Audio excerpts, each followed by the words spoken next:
Beldə, dizdə, oynaqda, topuqda baş verən ağrılardan əziyyət çəkirsinizsə, bu ağrıları adi ağrı kəsicilərlə kəsməyə çalışmayın. Çünki sonra çox gec olacaq.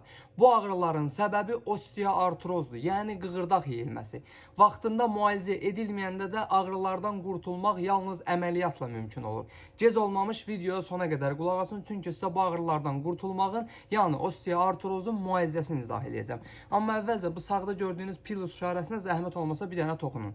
Deməli, yaxınlaşırsınız aptekə, Opsido S gel alırsınız. Çünki bu geli istifadə etdiyiniz zaman tərkibindəki qulkazamin və xondroitinin köməyi ilə qığırdağın yeyilməsini dayandırır və qığırdağın özünün bərpasını işə salaraq qığırdağın özünün bərpa eləməsini təmin edir. Eləcə də tərkibindəki yağların və ekstraktların köməyi ilə müalicə dövründə baş verən ağrıları, ödəmi, şişkinliyi, iltihabı aradan qaldırır. Ölkənin bütün apteklərində satışı mövcuddur.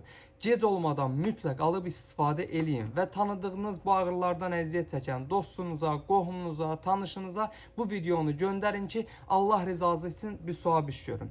Bu cür faydalı videoların davamı için aşağıda gördüğünüz takip et butonuna və kanalıma abunə olmağı unutmayın ki, hər zaman videolarımdan faydalanabilirsiniz.